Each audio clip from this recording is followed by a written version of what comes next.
Bonjour à toutes et à tous et bienvenue dans 101%. Aujourd'hui dans l'émission la critique flash d'un jeu vidéo, Katsuka. Katsuka sur plein de choses dont Little Toy Robot. Ensuite Indécis sur Firefly, une des meilleures séries de Whedon après Buffy. Après Buffy, avant Buffy, on sait pas, mais Whedon de toute façon il est tellement talentueux. Non, ce qu'il a fait de mieux c'est Dr. Horrible, ça c'est sûr. On regarde les news.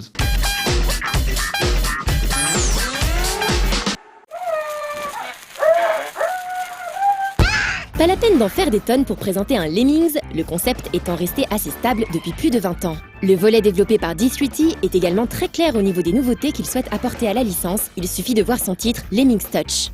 La maniabilité et le gameplay seront donc surtout centrés sur l'interface tactile de la PS Vita. Il faudra toujours faire en sorte que les rongeurs, censément suicidaires, regagnent la sortie en un seul morceau.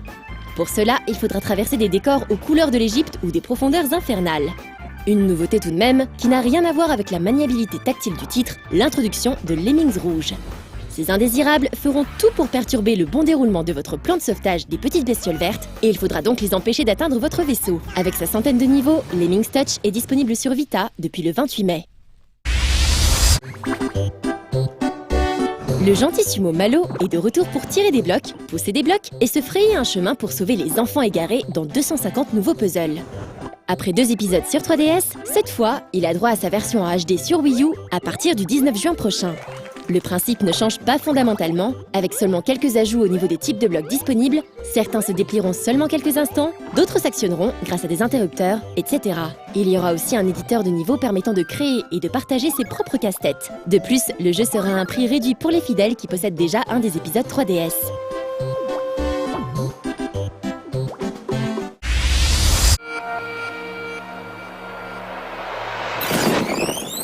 Inside My Radio fut créé durant la 23e édition de la Game Jam Ludum Dare, dont le thème était Tiny World. Le créateur Turbo Dindon s'est associé à Seven Studio pour permettre d'en faire un jeu à part entière. Vous êtes un bloc vert qui se balade dans un lecteur de cassette en panne. Il va falloir traverser les différents composants de la machine pour la réparer et permettre à son propriétaire d'écouter à nouveau du bon son. Il faudra évoluer à travers les niveaux en rythme avec la musique, que ce soit électro, disco ou autre. Jouer à ce titre le son coupé semble donc le moyen le plus absurde de s'y essayer. Pas de date de sortie pour l'instant, le studio étant en recherche de financement, que ce soit par un éditeur classique ou en passant cet été par la case Kickstarter. Le prototype issu de la Ludum Dare, lui, est toujours disponible gratuitement sur le site de Turbo Dindon.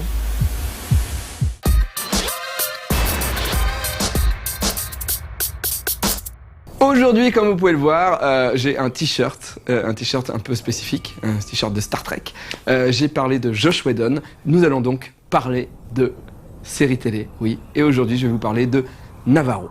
Alors, Navarro, c'est une série qui a débuté en France en diffusion en 1989 et s'est terminée en 2007. 17 saisons, 108 épisodes. Navarro, c'est le Dragon Ball français. On regarde la critique du jeu, c'est une critique flash, ça va aller vite, comme le super-héros.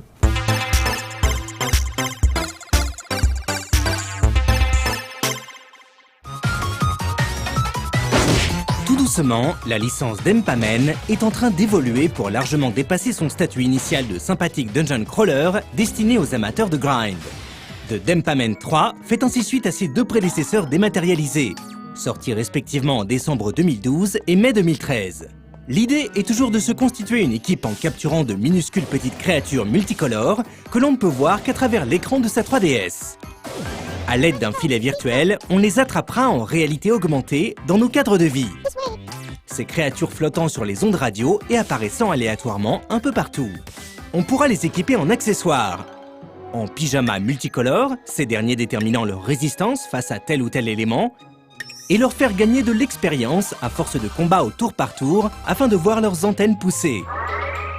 Car l'antenne qui orne leur tête est en fait l'origine de leur pouvoir magique. Certains pouvant manier la foudre par exemple, soigner leurs congénères, voire les ressusciter. Désormais, le terrain de jeu est nettement plus vaste. Et le joueur peut emprunter un bateau pour naviguer d'île en île, d'immenses continents étant également accessibles. Sur ces continents, les Denpamen se déplaceront comme on pouvait le faire sur la world map des vieux Final Fantasy ou des vieux Dragon Quest, des combats se déclenchant si l'on croise en chemin des monstres, toujours visibles d'ailleurs. Sur les petites îles, les Denpamen possèdent maintenant leur maison, qu'il sera possible de décorer, de nombreuses autres activités étant également accessibles, comme la pêche ou le jardinage. Les PNJ sont aussi là pour guider le joueur et lui confier des mini-quêtes. Les fonctionnalités online et Street Pass ont été développées et on peut commercer avec d'autres joueurs, échanger des items, louer leurs Denpamen ou les affronter au sein du Coliseum. Et il est désormais possible de capturer les monstres du jeu afin de les invoquer. Vous avez dit Dragon Quest?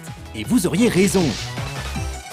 The Denpamen 3 ne réinvente pas le RPG et se contente de prendre ses influences et mécaniques de jeu un peu partout, y compris un système de microtransactions relativement discret pour acheter des gemmes avec de l'argent réel. Mais la magie opère malgré tout grâce à une direction artistique très mignonnette, un système de combat ultra dynamique et pourtant très stratégique, ainsi qu'une étonnante richesse malgré son petit prix, environ 10 €.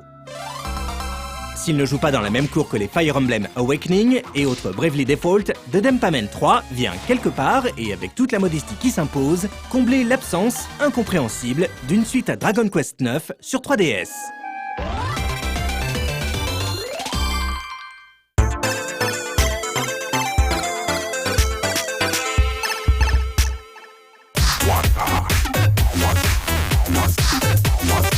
Pourquoi je vous parle de Navarro? Alors, il faut savoir que je n'ai pas regardé Navarro à l'époque où Navarro était diffusé parce que j'étais un ado rebelle, voire même un adolescent et un post-adolescent un peu rebelle. En 2007, j'étais très adolescent encore. Et j'étais contre Navarro parce que je disais, mais non, ça c'est de la série policière française nulle pour les adultes. Moi, je regarde pas ça, c'est pas bien. Mais depuis quelques temps, je regarde D8 et sur D8, il y a Friends. Je commence à dessiner ma BD. Et puis Friends s'en va, et après Navarro commence, et je dessine encore ma BD, et je continue à regarder cette chaîne, et je regarde Navarro. Souvent les mêmes épisodes, en plus ils reviennent les semaines d'après, et j'ai commencé à aimer Navarro. Parce que oui, Navarro osait des choses. Dans peu de séries françaises, on peut voir des enfants qui meurent. Et il y a au moins 2 épisodes de Navarro où des enfants meurent. C'est quand même osé, c'est culotté. Bon, après le jeu d'acteur, c'est pas ça. Mais il y a eu des stars dans Navarro. Et c'est génial de tomber sur quelqu'un très jeune, où tu regardes sa tête et tu fais, mais c'est qui ce mec ? Et ce mec, plus tard, il aura une carrière. Mais avant, il n'avait pas de carrière, il était dans Navarro. Alors dans Navarro, on a eu des gens qui n'avaient pas encore de carrière qui jouaient dedans, et des gens qui avaient déjà une carrière qui jouaient dedans, et des gens qui n'avaient plus de carrière qui en jouaient dedans. Par exemple, je vous donne des noms ou des beautés, à vous de voir s'ils avaient une carrière, s'ils n'avaient plus de carrière, ou s'ils allaient avoir une carrière. Moustaki. Bon, lui, il a sa carrière. Gilbert Bécaud, il a sa carrière. Roland McDan. Lui, c'était foutu. Michel Larocque. Ludivine Sagnier. Vous savez pas qui c'était? Pef! Des Robin des Bois a joué dans Navarro. Danny Boone. Et Danny Boone, je vous jure, dedans, il joue un tueur. Je sais, j'ai vu 2 fois l'épisode. Il est méchant. Danny Boone, il est comme ça. Tu sais, il a ses oreilles comme ça, il fait « Je vais te tuer !» Et il fait « Mais non, tu es Danny Boone !» Et bien sûr, dans Navarro, il y avait Katsuka.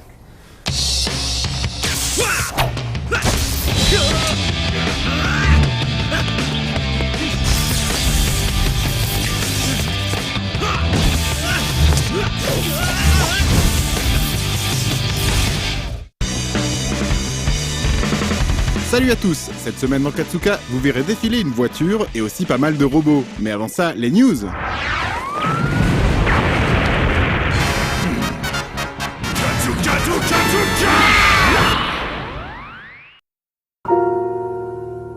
Les fans sont capables de tout et une équipe portée par l'artiste Ashtorp l'a récemment démontré en reconstituant le générique d'ouverture du premier film de Ghost in the Shell. Un hommage à Shiro Masamune, mais aussi au réalisateur Oshii Mamoru, dans lequel plus de 20 artistes du monde entier ont réinterprété la fameuse séquence sous forme de photos, vidéos et illustrations. Pour plus d'infos sur ce projet baptisé 2501, rendez-vous sur le site gits2501.com.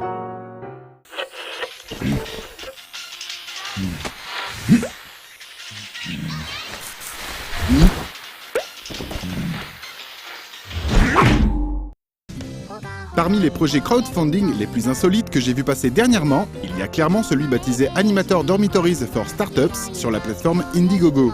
Car il s'agit ici d'aider au financement d'un appartement dortoir pour animateurs japonais qui existe déjà dans le quartier d'Asagaya à Tokyo. Si cela peut paraître surprenant de demander aux fans étrangers une telle aide, cela permet en tout cas de sensibiliser le public sur la situation très précaire des animateurs japonais qui, on peut le dire, sont payés une véritable misère. Ce projet est porté par NPO Animator Supporters, ainsi que des animateurs de renom comme Asano Naoyuki ainsi que Yamashita Shingo qui avait animé la chanson du Oden diffusée dans mon émission.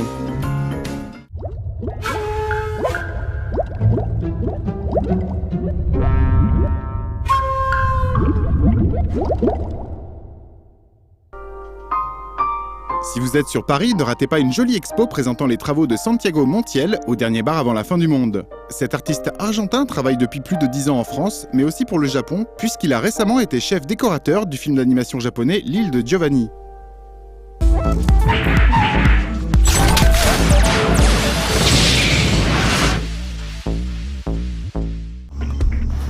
Allez, un petit court-métrage what the fuck, ça faisait longtemps. C'est parti donc pour The Chase, un long plan séquence où une voiture se désintègre progressivement dans une ambiance cauchemardesque. Un exercice de style réalisé par Rock Predin, mais qui s'est ici mis au service du musicien Ivan Arnold. Ce dernier a en effet eu envie de composer une musique qui serait le moteur du film et non son accompagnement, avec comme idée de tempo un morceau dynamique évoquant un long travelling.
Oups, je crois que j'en ai perdu certains sur la route avec la voiture, donc place maintenant à quelque chose de plus kawaii. Il y a quelques mois, je vous faisais découvrir un court-métrage indépendant japonais de l'artiste Gagame, basé sur une chanson du film Singing in the Rain. Et bien voici une autre de ses réalisations sur laquelle j'ai craqué, et encore une fois basée sur une chanson. Sauf qu'il s'agit ici d'un pur morceau japonais Vocaloid par Big Al, nommé Little Toy Robot. Le clip faisant d'ailleurs d'innombrables références à des robots que je vous laisse reconnaître.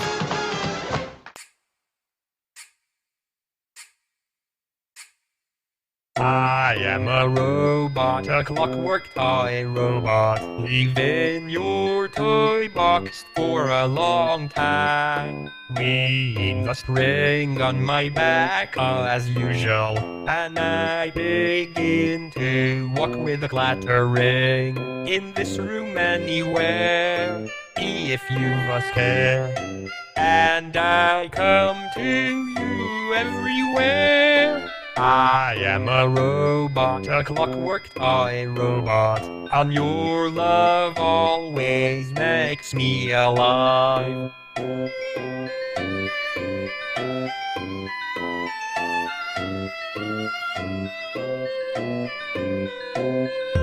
I am a robot, a little ginger robot.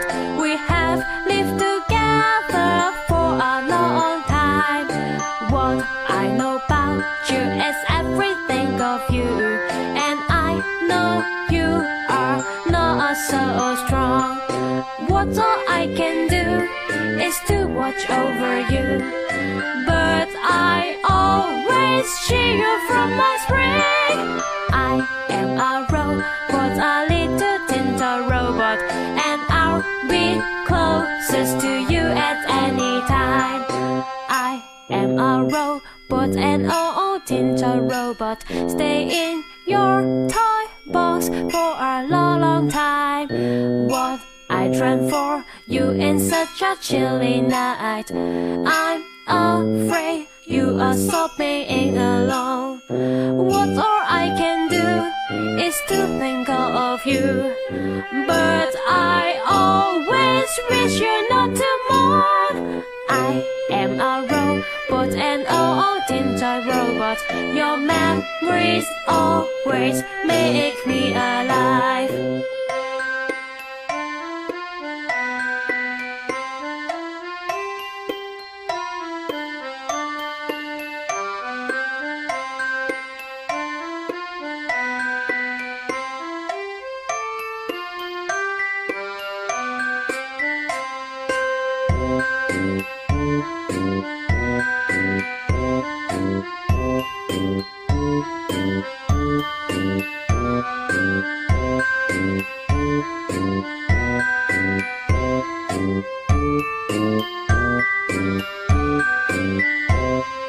I am a robot, a clockwork toy robot. I'm glad to see you again today. A little boy standing by your side. You introduced him, that shy boy, to me. He looked at me with the same eye as yours, and I remembered our first days. I am a robot, an old ginger robot, but I'm so fine, oh so fine today. I am a robot, a little ginger robot. Now I'll be rushed by the grind. I am a robot, a happy toy robot, and your love always makes me alive.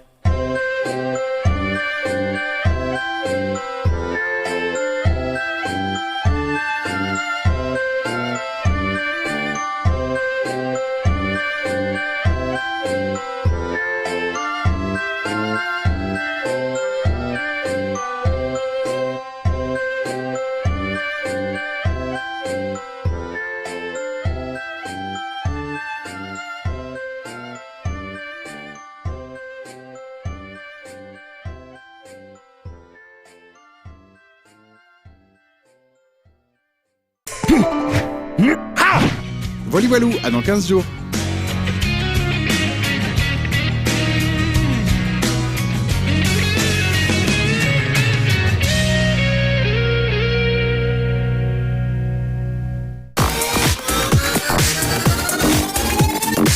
On continue notre exploration de Navarro et dernièrement j'ai vu un épisode qui est passé sur Navarro où là il découvrait l'informatique. Alors je pense qu'on est dans les années 90 et il y a les mulets à Navarro qui sont en train de chercher un bandit. Vous savez, dans la banque de données de la police, Et c'est une banque de données où c'est bizarre, c'est que des rectangles, les visages des gens, et ça fait comme si c'était un jeu vidéo. Et vous savez, des fois, quand tu appuies sur un bouton, ça s'arrête et tu fais « Ah oui, c'est lui !» Enfin bon, l'interface informatique auquel tu ne crois le moins au monde, voilà, limite dans un Minitel, et t'as un des mecs qui fait « Mais, il y a des gros rectangles, je sais pas pourquoi, il fait « Mais, l'ordinateur, il est encore cassé, il va pas finir par être réparé !» Et là, t'as un mulet qui est beaucoup plus intelligent que l'autre, qui lui dit « Attends, on dit pas réparer un ordinateur, on dit soigner, parce qu'il a un virus. » Je veux dire, le génie à l'état pur, quoi. Les mecs, des leçons d'informatique dans Navarro à la France. Bravo. On regarde, je sais plus ce qu'on regarde, après Katsuka, on regarde un des 6 sur Firefly.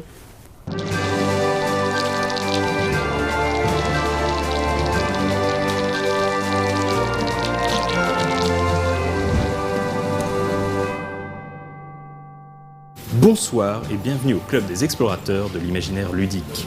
Bien qu'elle n'ait connu qu'une seule saison, diffusée il y a bientôt 12 ans, la série de science-fiction Firefly a rapidement acquis le statut d'œuvre culte. Pas étonnant vu qu'on retrouvait Joss Whedon aux commandes, qui avait su proposer un mélange attachant de western et de space opéra, ainsi qu'un cast de personnages haut en couleur. La série donna lieu à un film, Serenity, qui avait déjà fait l'objet d'une adaptation en jeu de rôle par l'éditeur Margaret Wise Productions. L'éditeur revisite une fois de plus le verse avec Firefly The Role Playing Game, qui cette fois-ci est basé spécifiquement sur la série télé. Lorsque la Terre qui fut devint inhabitable, ravagée par la pollution et la surpopulation, l'humanité commença un nouvel exode vers les confins de la galaxie.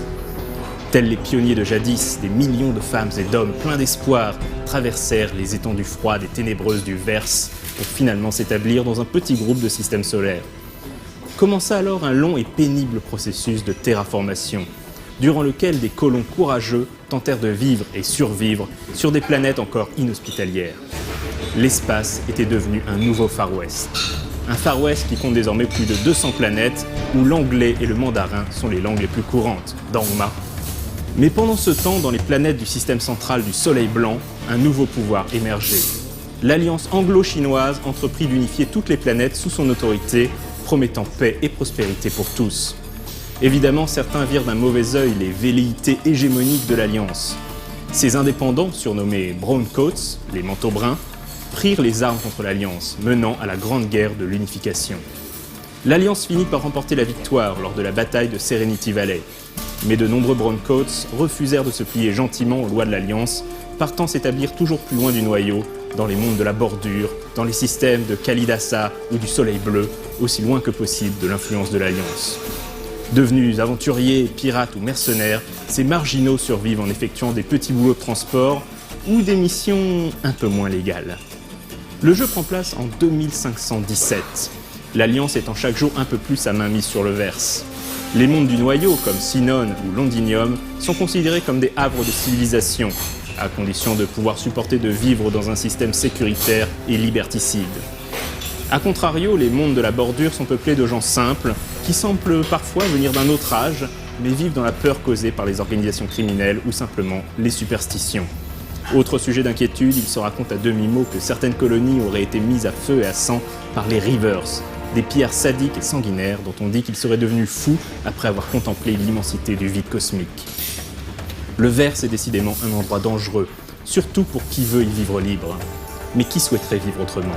Après tout, ils peuvent prendre nos terres, mais ils ne pourront jamais nous enlever le ciel. Firefly The Role Playing Game, comme la plupart des jeux de rôle basés sur des œuvres télévisuelles ou cinématographiques, laisse les joueurs libres d'incarner les personnages de la série ou bien de créer leurs propres alter ego. On retrouve donc les caractéristiques détaillées de l'équipage du Serenity, ce vaisseau spatial dont le modèle Firefly donne son nom à la série. On pourra ainsi choisir d'incarner Malcolm Reynolds, le capitaine vétéran de la guerre d'unification, sa commandant en second Zoé, Jane, le mercenaire cupide, Kaylee, la mécanicienne à la bonne humeur contagieuse, le pilote Wash, la courtisane Inara, ou les derniers arrivés à bord, le pasteur Book, au mystérieux passé, ainsi que Simon et sa sœur River, des fugitifs recherchés par les forces de l'Alliance. Mais comme nous le disions précédemment, rien ne vous oblige à jouer les héros de la série. Agents de l'Alliance, ingénieurs, mineurs d'astéroïdes, chasseurs de primes, assassins des triades, hackers hors la loi ou même nettoyeur pour la mystérieuse Blue Sun Corporation, quel que soit l'archétype choisi, votre personnage sera membre d'un équipage. Car comme la plupart des jeux mettant en scène les voyages spatiaux, ou d'ailleurs maritimes, le vaisseau est en quelque sorte un personnage à part entière. Le jeu propose toutes les règles nécessaires pour créer un vaisseau de A à Z, en choisissant un modèle de base, un historique et des spécificités qui lui donneront du caractère.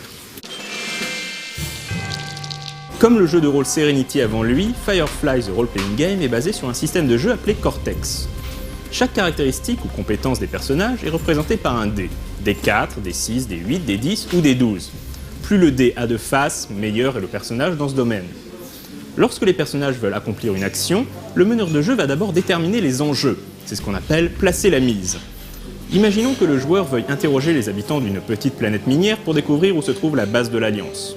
Le MJ décide qu'il s'agit d'une action facile, donc un D6, et que les autochtones sont amicaux, un autre D6.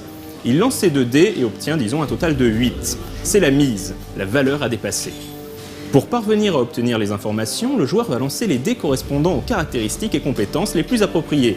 Par exemple, un D6 pour son attribut social, un D8 en influence et un D10 en empathie. Le joueur va lancer ses 3 dés, mais il ne pourra garder que les 2 meilleurs résultats. Disons qu'il obtient un 6, un 4 et un 3. Il garde donc le 6 et le 4, soit 10. 10 est supérieur à la mise de 8, l'action est donc un succès. Un élément important du jeu de rôle Firefly est la notion de plot points, qu'on pourrait traduire par des points d'intrigue. Chaque plot point équivaut à un dé bonus que le MJ ou les joueurs pourront utiliser pour pimenter les actions. Le MJ a une quantité limitée de plot points à sa disposition pour compliquer la vie des joueurs et pourra également récompenser les joueurs en leur offrant des plot points. L'univers de Firefly n'a rien perdu de son charme et cela fait évidemment toujours plaisir de le voir perdurer via ce jeu de rôle qui enrichit les ingrédients proposés par le jeu de rôle Serenity et permet aux joueurs d'explorer le verse avant les événements du film dans une ambiance plus ouvertement western, pleine de dangers et de mystères. Margaret Wise Productions sont vraiment des Tianda Ying Chong si j'ose dire. Il ne reste plus qu'à espérer une version française. Quant à moi je vous dis à dans 2 semaines et d'ici là, jouez bien!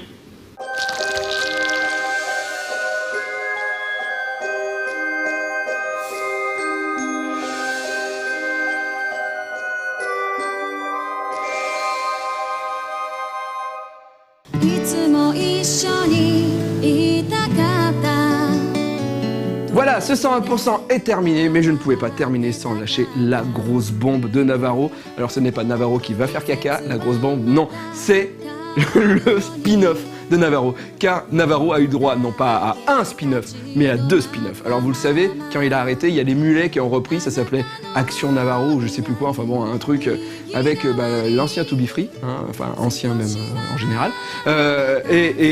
Mais Navarro a eu une suite, c'était un téléfilm, et c'était Mademoiselle Navarro. Alors sa fille, Yolande Navarro, elle s'appelle Yolande, c'est impossible de s'appeler Yolande aujourd'hui. Enfin bon, Yolande Navarro devient avocate. Et elle remplace son père. Et donc Navarro, dedans, il apparaît 2 fois, il apparaît au bar et à la fin de l'épisode.